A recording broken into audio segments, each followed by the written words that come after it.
to the pitch practice where we practice till we get it perfect. I'm Mark, the guy behind the mental marketer in the private Facebook group Funnel Building 101. And we have Brandon here with BKX Squared Marketing. Get found today and conquer your local market. Yes. And then we got Laura. Brandon and I used to do this every Wednesday, and we do it now for 2 years in a row. Now Mark's joined us. Laura, I sell franchises with a company called Get Spiffy. And on top of that, I'm obsessed with sales training and self-actualization and just becoming a better person. And my goal as a human being is to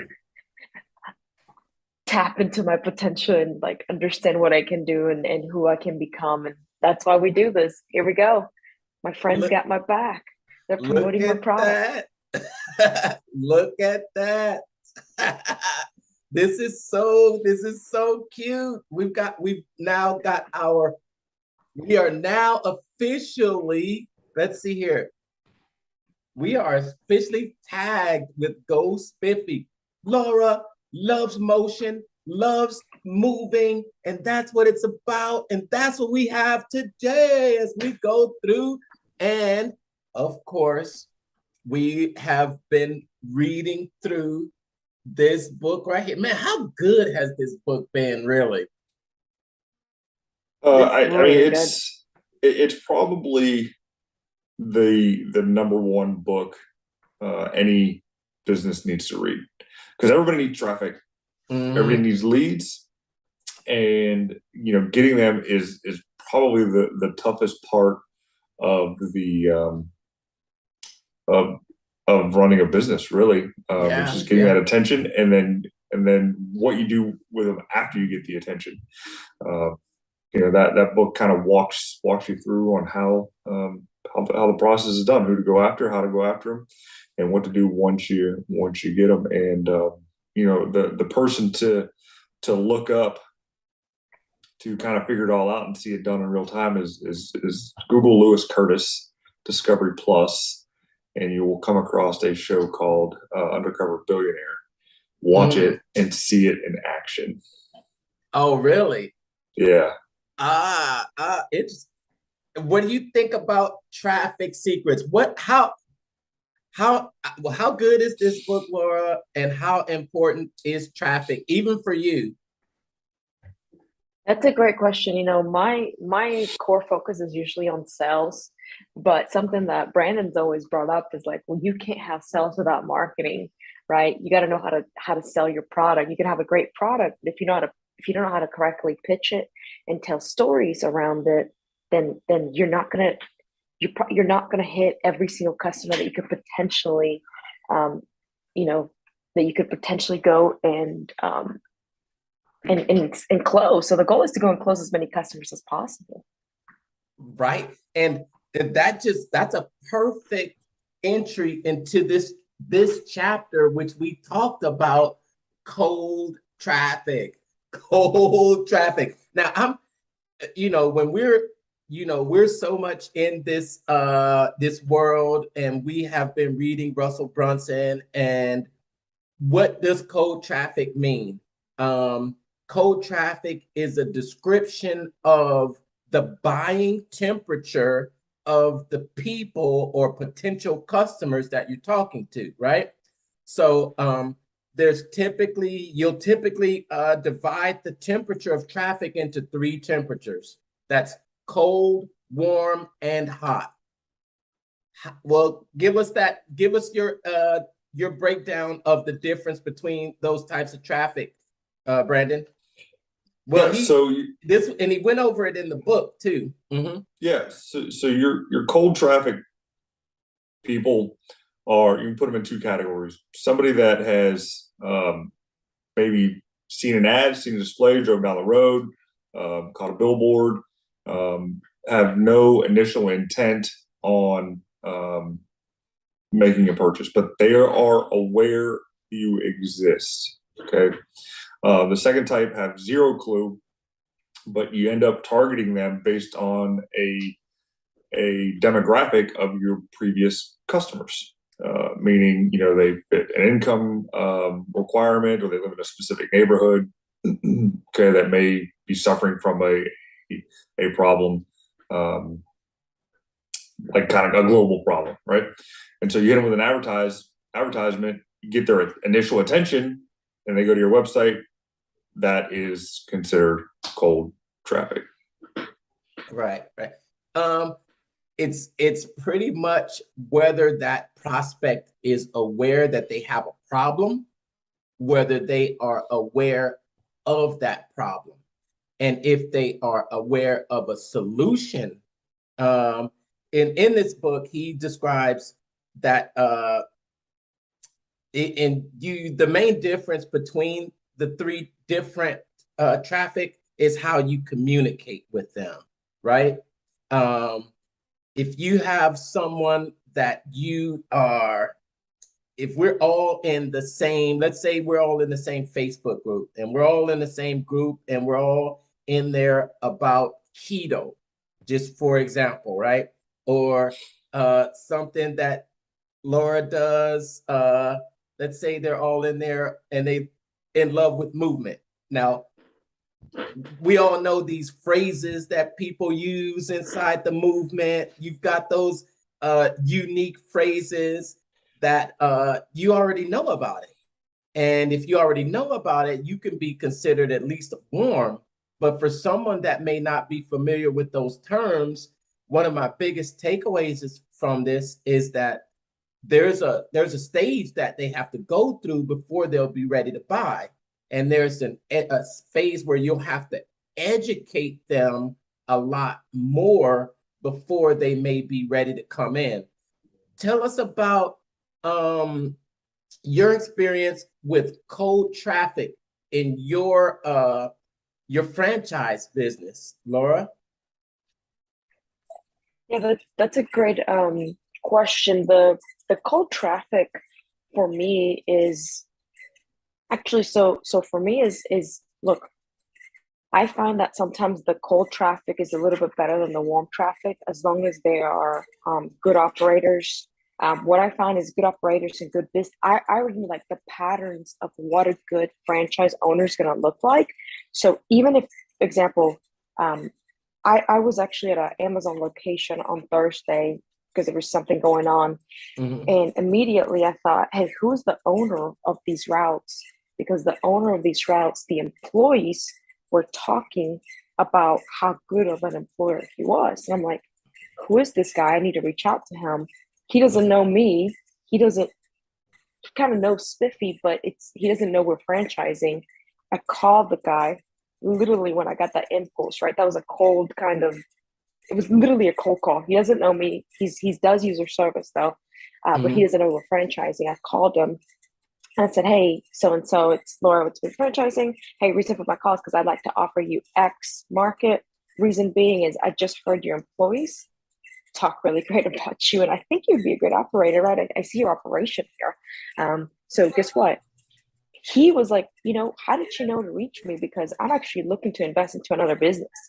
So a cold lead that you go and generate yourself that's outside of a funnel sometimes can be the best one, because now you become very intentional, like, who is the best fit for X market? Who is the best fit for the brand? Who is the best fit for what I'm selling, right? So then in my head, I already know what that looks like.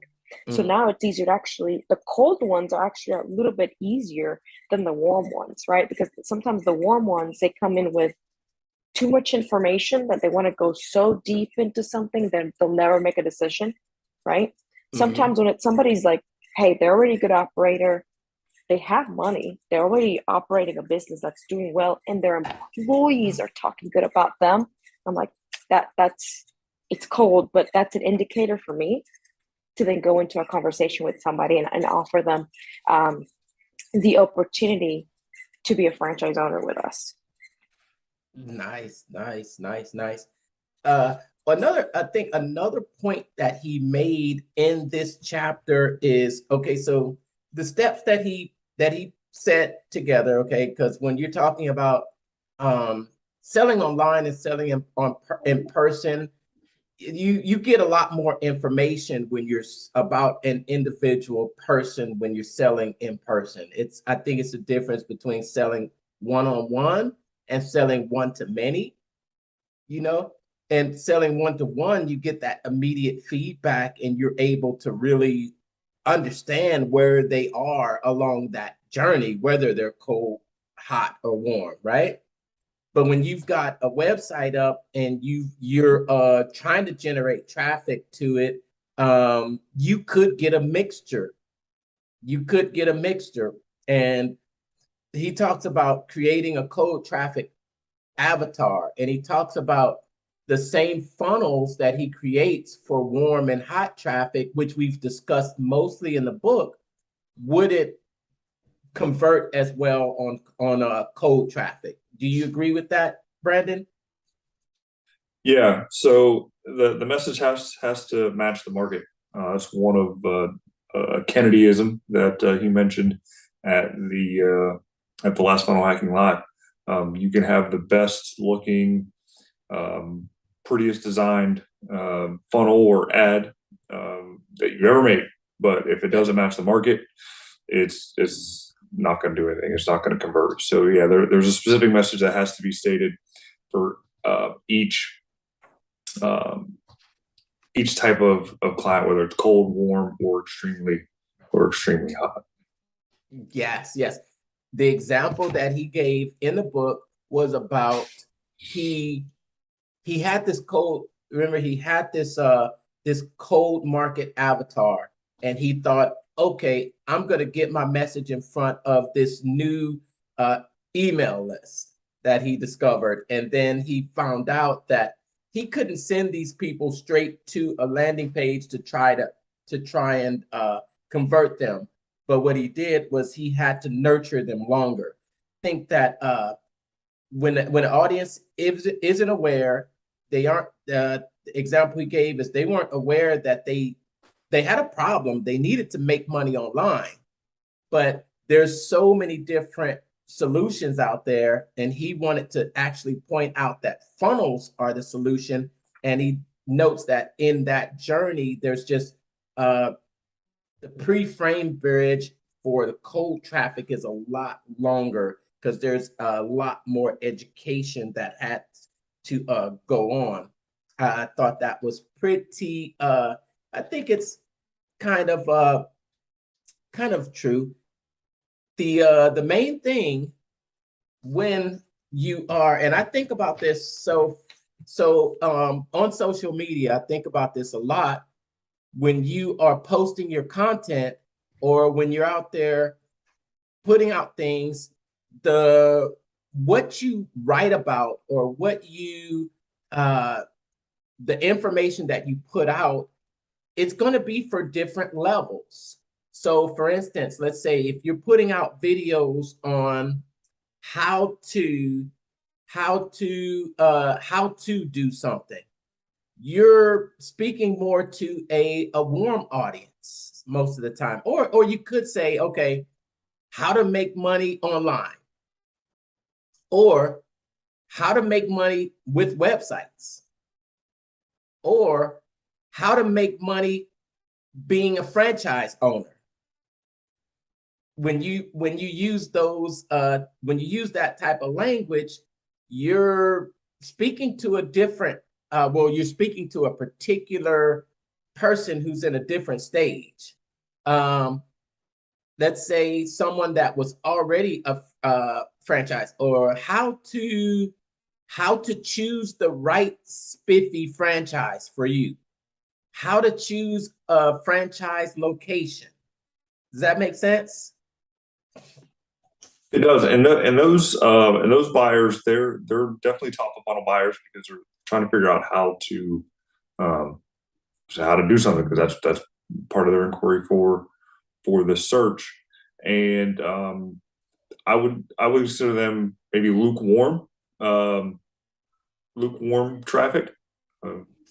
They're still technically cold because they haven't heard about you, and if your search engine optimization is on point, you're going to be the resource that that pops up first. if your website or landing page are not, if it's optimized properly to show up, top of the search engine, or if your ad is targeting that particular keyword search to show up at the top of the search engine, that's probably the easiest traffic to convert, as those definite search intent buyers. Yeah. Almost in the end of the chapter, he said that main thing that you should figure out when it comes to traffic is your language patterns. And he has 4 questions that he asks when he's trying to determine the temperatures. What language patterns, which are the words and phrases, should I use to explain what I'm trying to warm people up for? What false beliefs do people have that would keep them from buying when they did come into your funnel? What stories did I have that could bridge the gaps and break their false beliefs? And then what content pieces did we need to create to tell these stories? And what do you think about that? And then the last thing, the number one thing out of this entire chapter is it's in order for most companies to scale past 9 figures, you'll need to master this cold traffic. But to begin with, you should still focus all your efforts on the warm traffic and the Dream 100. Let's put a bow on your takeaway from this chapter, Laura. My takeaway is that, the cold traffic is actually 1,000 times bigger than the warm and the upside down traffic. Oops. Exactly. It's so the cold traffic is 1,000 times bigger than the warm and the hot traffic, right? And to actually literally keep asking who the hell's got my money? 90% of those people are not your Dream 100, right? It's really other people, right? But I think the greatest point that he made was you want to actually start with your Dream 100 and your warm traffic, because most of us will want to go man, I want to go catch the blue whale. I want to go hunt the blue whale, right? But what about those tiny little fish, right? Those tiny little fish. Those are things you can eat today, right? You need to go eat a bunch of those first. I think that was a great point. Yeah, I think you should keep bringing cold people in, but bringing them into your warm market so you can continue to warm them up. Because cold traffic, he says it could be 6 months out, but to me, I think it could be even longer out than that. Absolutely. Funny. It's funny because as soon as I said that, I had someone that got on my list. I saw someone join, I have this, I sent out an email yesterday and I'm promoting a worksheet that I'm bringing people in really closer. And I had someone join and I said, I never seen that name before, right? And I went back and looked and I'm like, oh my gosh, they joined my list in August of 2020. Wow. Yeah. So I wonder why they finally bought or why they finally joined. Why did you find that out? I didn't. I just looked at it yesterday and I said, wow, 2 years, hadn't heard a peep. I don't even know who this person is, but they've been on my list since August 2020. And just yesterday, I guess it was, it was that copy that's just getting to them, Yeah, that's exciting. Congrats on that one. Thanks. Yeah, maybe, and that's why Brandon always talks about attention spans getting to their lowest ever, 8 seconds, 6 seconds. I think the buying cycles are just kind of, you just never know where someone is along that buying cycle, or they're saying, I'm ready, I'm ready, I'm ready. You know, like you talked about, they want so much more information, right? Yeah. Or sometimes you just don't have the right product to sell somebody, right? Because sometimes it's like somebody doesn't want to buy a $10 product, but they want to buy a $50,000 product. You just don't have them on the right product. And that's actually, Brandon, I don't know if you remember the story. Grant told that how he had a car dealer that he used to go and pitch like for years, like 20 something years. And it's like he never bought any training. He wouldn't buy anything from him. And then he opened up his real estate fund, Cardon Capital. And then the day he opened up, the dealer that he pitched for over 20 years picked up the phone and said, I'm dropping $500,000 into the fund. Right. So it's like he just didn't have the right product. This guy didn't want a $20,000 product. He just didn't have the right product for this person. So I'm with you, like, right, somebody might be in your funnel forever and you just don't have something to sell them. It's like at some point you need to be like, well, when would they transact with you, right? And if they keep following you, they almost like they get so warm and so hot, they just don't know how to transact with you because you don't have the right product for them. Yeah. But when you do, they'll take the hit. They'll go for it. Mm-hmm. It's all about fishing. You can't fish for smallmouth bass with largemouth bass bait. I mean, they may be bass. They like different things. Yeah. Someone told me the other day, and I got this account and I built a funnel for him, and I went to tell him. I said, okay, I was explaining. I was like, this is what this is what I'm going to build for you. And they said, oh yeah, I've been watching you for a couple of years now, so I've seen. I'm like, it's fun. It's just crazy how you don't know who's out there watching you, but you still continue to communicate, and you still continue to nurture, and you still continue to nurture, and you're communicating out there, and it's a point when they're going to come along that journey.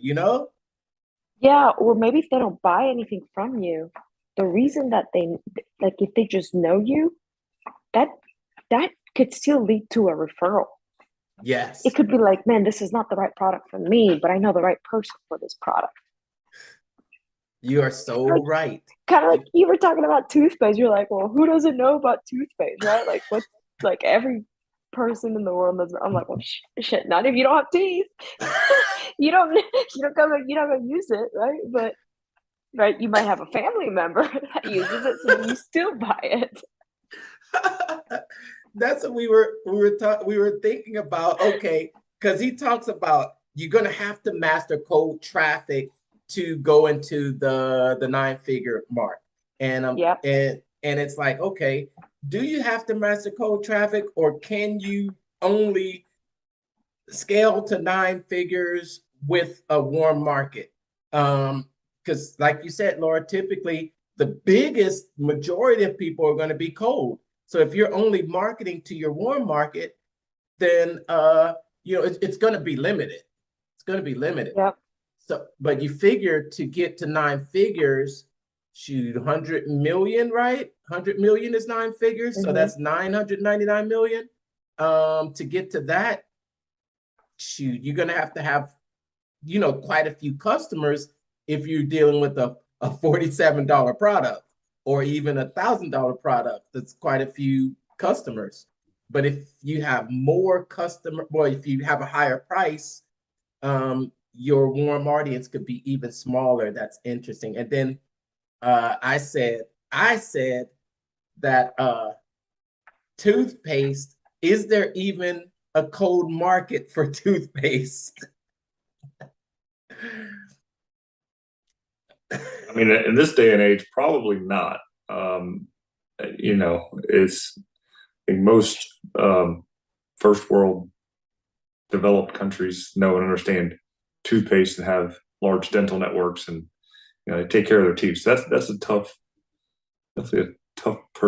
product to find somebody who has zero clue of what what toothpaste is, since we're all introduced to it when we're, I don't know, 3, 4, 5 years old. Yeah. Yeah. That'd be interesting. I think this has been a really interesting topic. Just talking One more about, chapter. yeah, we've got one more chapter left in this book. And then I was telling Laura, we were talking about our experience this week, and just wanted to give a shout out to Spiffy, this little penguin. This is actually, I would say this is Laura's mascot right here. It's a little, It is our mascot. it's a little It's the blue penguin. We're representing, but I'm excited this morning also because I got a little bit of see that right there? Guatemalan chocolate. Oh man, I couldn't wait to open this. I had to wait to open this, but let's open this now just because product de Guatemala. I couldn't wait for this special gift to come from straight from, is it Azitlan? Atitlan, yeah. Well, it wasn't made there, Ooh. but it was made somewhere in the city, but still pretty good. Oh my goodness. I tell you, when I open it, the smell comes out first. Oh, look at that. 3 That's ingredients. just, what is it? Tell us what 3 this ingredients. is, Laura. Cocoa with the cocoa seeds. You know how they melt, they make them into chocolate, cinnamon, cane sugar. Oh, they're kind of You got to take a bite. You got to take there's they might be melted together. They're stuck together. They're crack them open. Crack them. Take them apart. That Texas heat. Yeah. That Texas heat got to them. And Texas heat got to it. It stayed in the mailbox for too long. Oh my goodness. Bang them so you can get a little piece. I'm gonna get a piece off of it. I just wanted to see if I could pull one off completely. You know what I'm gonna have to do? I'm gonna have to put them in the refrigerator and let it cool off a little bit, because the Texas heat out here is really no joke. But Brenda, did you try yours? I did. I actually made a video last night. I thought I posted it, but I guess not. But yeah, I ate one. Ate one last night. Shared it with the family. My youngest didn't care for it too much. My oldest, he'll eat anything, so he liked it, and the wife liked it as well. So I got 2 more cookies left. Oh, that's it. We'll snack on those. Yeah, I ate a whole one myself. I probably shouldn't have. I ate too many of those by myself, so I can't judge you. Oh my goodness. I love those. Those are my favorite. I'm gonna lick my fingers here.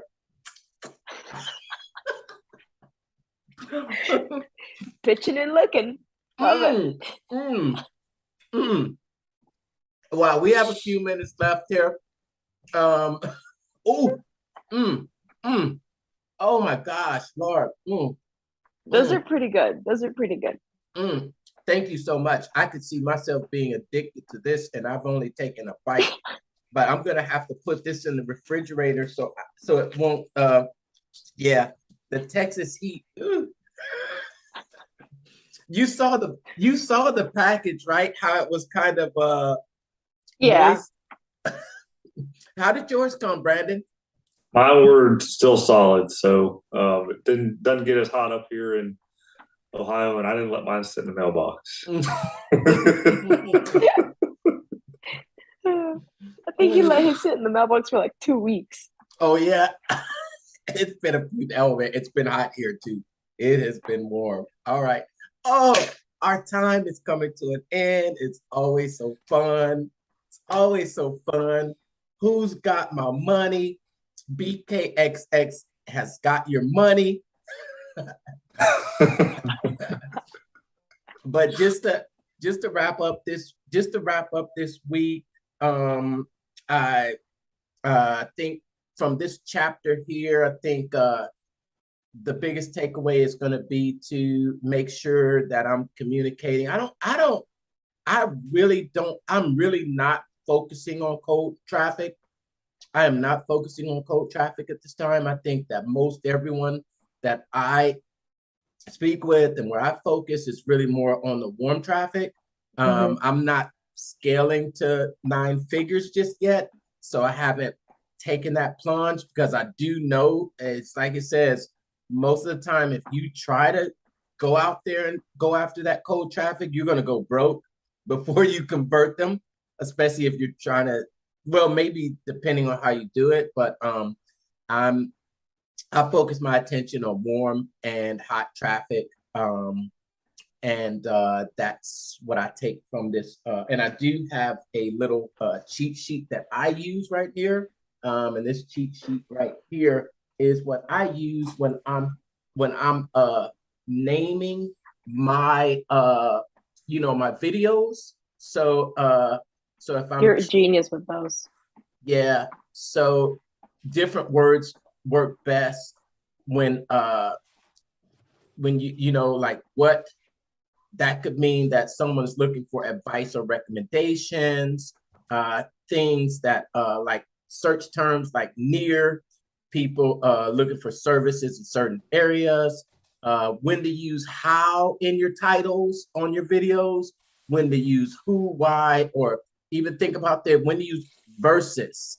Like these terms are when they're trying to compare products. So it helps you to determine when you name those videos. And you gotta give us a info on that. I've never seen that in my life. You can grab a copy of this. I have a site, mental marketer, thementalmarketer.com/.